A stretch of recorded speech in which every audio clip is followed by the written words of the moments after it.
Bonjour et bienvenue sur la chaîne Explosive Kickboxing pour cette vidéo concernant le choix des gants. Je voulais volontairement la sortir très tôt puisque pour moi c'est un élément crucial et je l'ai déjà dit précédemment. Notamment, septembre arrive. Je me dis que peut-être certains ou certaines d'entre vous sont déjà motivés pour pouvoir s'inscrire ou autre et vont peut-être acheter du matériel si ce n'est pas déjà fait.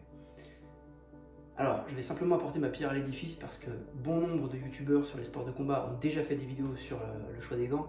Et puis, très honnêtement, on a tous nos avis bien tranchés, etc. Nos marques de prédilection et tout, donc il n'y a pas une science exacte.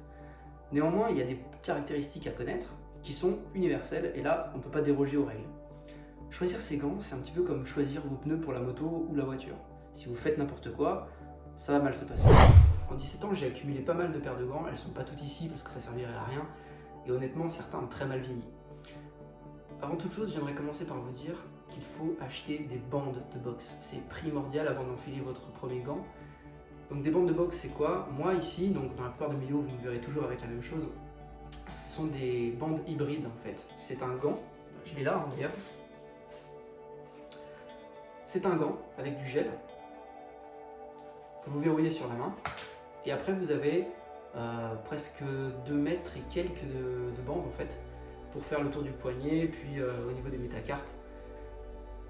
Alors des bandes, il y en a partout, hein. Vous prenez des bandes à Decathlon à 4 €, ça fera super bien l'affaire. Je crois que ça existe entre 2,50 m et 4 mètres. Il faut savoir que la longueur des bandes en fait se justifie par la méthode que vous allez employer de bandage. Donc j'insiste là-dessus, ne mettez pas des gants sans avoir des bandes ou bien des mitaines dessous. Donc voilà, ça c'est hyper important pour plusieurs choses. Déjà, protégez votre main, mais surtout, protégez votre gant. Parce qu'en fait, la moisissure, l'humidité, la transpiration, toutes ces choses-là qui sont entremêlées, ça va détériorer votre gant. C'est ce qui fera qu'il va tenir 1 an ou 5 ans. Et l'idéal pour protéger ces gants, c'est des petits sachets. Donc là, moi j'ai la marque Elion Paris, c'est la même marque que mes chaussures de boxe. Vous mettez ces petites graines en fait au soleil, ça les recharge les sachets, et ensuite vous plongez les sachets à l'intérieur des gants. Typiquement, vous les passez là, vous les emmenez au bout, et en fait, ça va enlever toute l'humidité, la transpiration liée à votre entraînement. Vous laissez ça, même 1 heure ou 2 heures, ça suffit, mais moi je laisse toute la nuit. Et le lendemain, vous avez des gants frais comme la veille, quoi. D'ailleurs, c'est pas obligatoire d'avoir 2 paires de gants. Moi, j'ai 2 paires que j'affectionne particulièrement, c'est les 2 dernières que j'ai achetées et avec lesquelles j'alterne selon ce que je travaille et comment je travaille. Mais vous pouvez très bien débuter avec une seule paire de gants qui fera toutes les utilisations, le sac, le sparring, la technique, pas de problème. Par contre, choisir ces gants, il ne faut pas le faire n'importe comment. Alors, il y a des caractéristiques qu'il faut connaître, notamment les onces, donc 1 OZ pour l'abréviation, ça correspond à 28,35 grammes. C'est une unité de masse de nos confrères britanniques qui aiment bien faire comme tout le monde. Oui, oui. Bon, toujours est-il que c'est maintenant le standard, et par exemple sur mes Hayabusa Tokushu,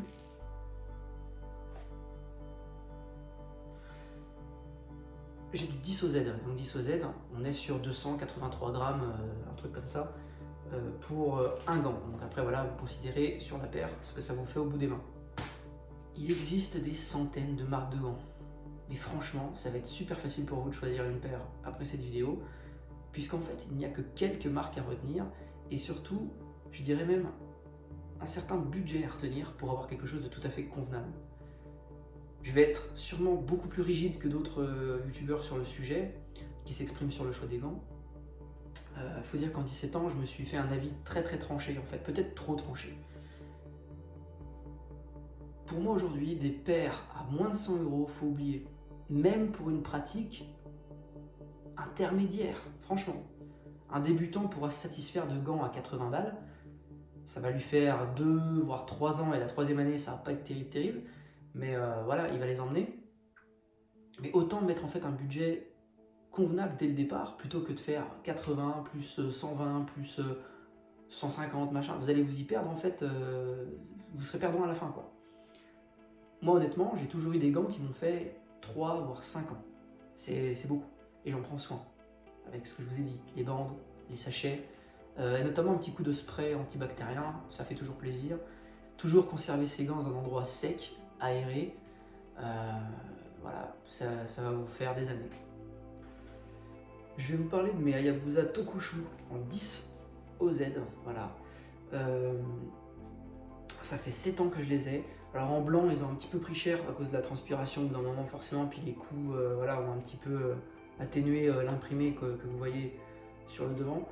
Mais franchement, 7 ans ces gants-là, ils m'ont coûté 140 euros.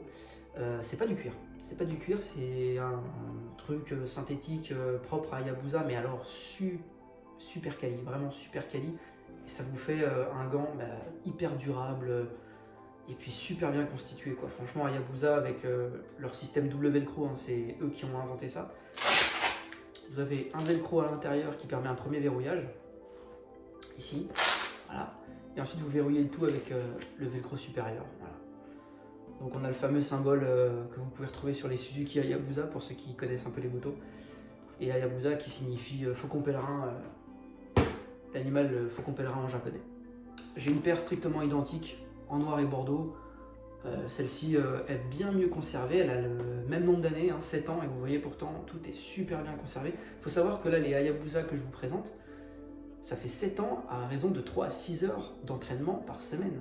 Voilà, sur une année sportive, donc de septembre à juin. C'est énorme, et ils ont tenu super bien. Sachant que moi, quand j'étais à l'entraînement, j'affrontais des mecs qui étaient parfois 1 à 2 catégories au-dessus de moi, donc ça tapait lourdement. Et rien à dire, hein, rien à dire. L'imprimé effectivement s'en va un petit peu sur cela aussi, mais super qualité. Donc les Hayabusa, je recommande. Moi, je vous recommanderais toujours du vrai cuir. Alors le cuir pleine fleur, c'est ce qui coûte le plus cher. Après, vous avez le cuir premium. Ce sera mes 2 prochains gants que je vais vous montrer. Pour avoir du cuir chez Hayabusa, il faut partir sur la gamme Campeki. C'est celle qui est juste au-dessus de celle-ci. Elle coûte une 50aine d'euros plus cher. C'est du cuir italien premium. Et voilà, vous avez plusieurs variantes de couleurs. Excellent, vraiment excellent. Toujours avec le système double velcro. Là, on est vraiment sur des gants kickboxing. Avec les renforts que je vous ai expliqués sur les côtés. Là, on arrive sur ma paire, que je dirais presque principale au final, puisque c'est celle que j'utilise quasiment 70% du temps. Ring to Cage, marque américaine. Coupe japonaise. Voilà, ce sont des gants fabrication style japonais. Là, le modèle, c'est les C17, Ring to Cage C17. Voilà, si vous voulez trouver la référence, je vous la mettrai en description. On peut voir, hein, j'avais mon petit sac de graines dedans. Pareil, système velcro aussi, donc là c'est un simple velcro hein, qui permet déjà un bon maintien vu qu'il est très épais. Et puis vous pouvez voir ici qu'il y a marqué 16 OZ. Effectivement, j'ai pris du 16 onces. Et là je vais vous expliquer pourquoi j'ai choisi un gant aussi lourd. Parce que là clairement entre ça et ça, il y a un monde. Il y a un monde de poids, vraiment. Ça se ressent énormément. Donc sur 2 gants au bout de vos mains, croyez-moi que ça pèse. Je ferai certainement une vidéo d'ailleurs pour vous montrer combien je mets de coups de poing en 5 secondes, admettons. Et vous verrez qu'avec des gants de 16 onces versus les gants de 12 onces winning ou bien du 10 onces, encore pire, de chez Hayabusa, je vais mettre beaucoup plus de coups de poing avec du 10 et du 12 qu'avec le 16. Alors mes Ring to Cage C17, je les adore. Honnêtement, pourquoi je m'entraîne avec des gants aussi lourds? Tout simplement pour m'habituer à avoir les poings lourds et toujours pourtant m'appliquer au mouvement et garder une bonne tonicité, un bon rythme. Et je me dis comme ça, quand je passe sur mes winnings en 12, je suis foudroyant en fait, clairement. C'est un petit peu comme dans Naruto, Rock Lee qui a ses poids au tibia, pour ceux qui savent de quoi je parle. Quand il retire ses poids puis qu'il est super rapide, c'est la même chose. Parfois moi je mets des poids aux chevilles pour les coups de pied, et quand je les retire, mes coups de pied vont beaucoup plus vite, ont une amplitude, ça part quoi, ça part tout de suite. Et c'est super intéressant de travailler lesté, tout simplement parce que vous habituez votre corps à une charge plus lourde, et une fois que vous la retirez, votre corps il est explosif à souhait. Et les gants c'est pareil, et pour ça on utilise donc une mesure plus élevée. Et il faut savoir une chose, et c'est ça sur laquelle je vais insister avant de vous présenter ma dernière paire, les Winning. Par pitié, s'il vous plaît, en sparring, ne mettez pas des gants de 10 onces. Vous allez fendre le crâne du mec qui est en face, clairement. Là, j'ai un rembourrage qui est extraordinaire par rapport à là, où là, clairement, j'ai très peu de profondeur. Ici, la profondeur est énorme, énorme. Donc non seulement ça va vous protéger les poings au cas où vous frappez mal, mais vous allez protéger la tronche du mec qui est en face. Parce que si moi je commence à faire des sparring, avec mon niveau je fais des sparring avec du 10 onces, il faut savoir que le 10 onces qui est normalement en boxe anglaise, moi je devrais mettre du 10 onces en compétition. Si je mets ça en sparring et qu'on fait un sparring appuyé, le gars en face, je peux vraiment le blesser, mais chaud quoi. Donc moi je mets toujours du 16-11 quand je suis en sparring parce qu'au moins je peux appuyer mes coups tout en protégeant le mec en face quoi. Voilà. Donc je recommande, selon votre poids, de prendre du 14 au Z ou du 16 au Z pour le sparring et même pour votre entraînement au quotidien, c'est bien.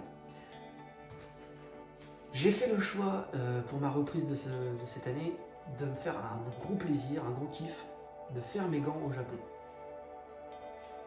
Et là on arrive sur mon Saint Graal, c'est mes gants Winning, donc fabriqués à la main, presque sur mesure au final. Ça a mis une centaine de jours de fabrication. Ils sont numérotés, j'ai un numéro de série, j'ai un certificat d'authenticité notamment qui m'a été fourni. Vous pourrez trouver les photos sur mon Facebook. Je les ai pris en 12 OZ parce que en boxe amateur,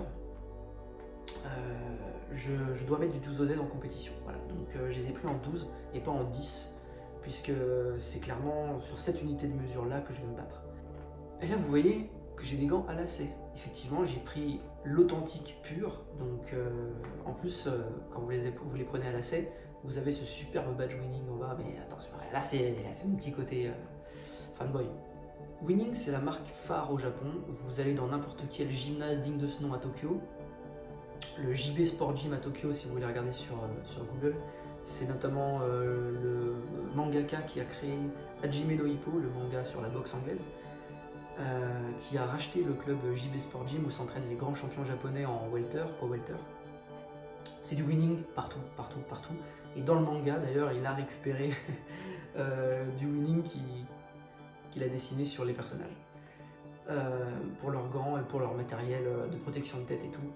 C'est tout en Winning, c'est vraiment la marque numéro 1 au monde. C'est notamment Manny Pacquiao, le boxeur philippin, qui les utilise. On a aussi Floyd Mayweather qui avait du Winning, après il avait eu du Grant aussi.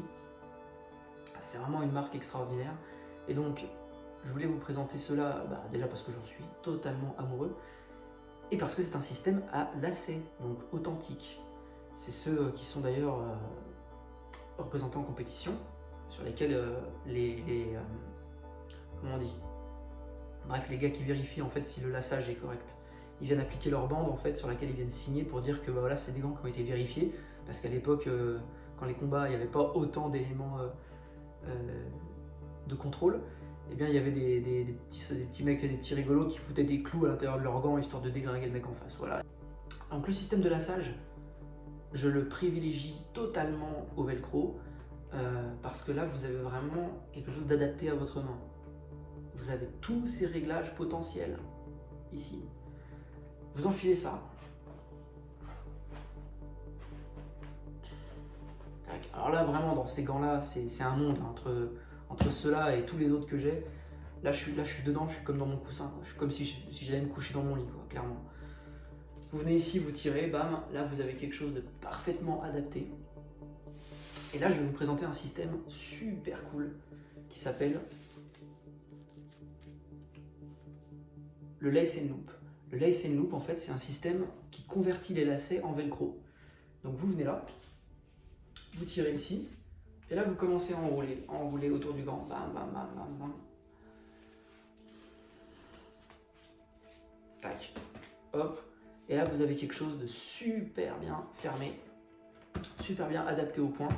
Et surtout, vous pouvez les mettre tout seul, parce que des gants à lacets purs, il vous faut quelqu'un qui vienne vous faire les lacets à chaque fois. Donc c'est pas pratique, vous voulez aller boire un coup, vous êtes emmerdé, parce qu'avec les gants, vous pouvez pas tenir une bouteille et boire, c'est impossible. J'ai déjà essayé et je me suis déjà foiré plusieurs fois. Donc le lace and loop, je vous mettrai le lien, ça coûte 25-30 €. Et ça permet de convertir donc des lacets vers du velcro.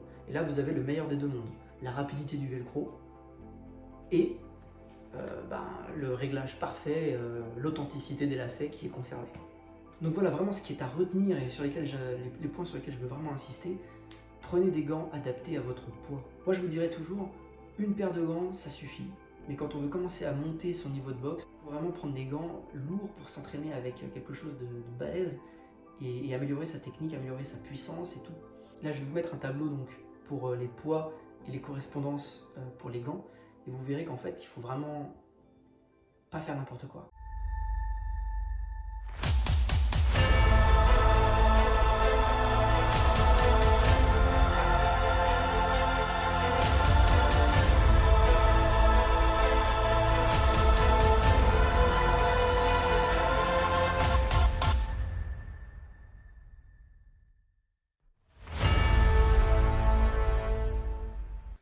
Voilà. À bientôt pour une prochaine vidéo sur Explosive Kickboxing. Et entraînez-vous bien.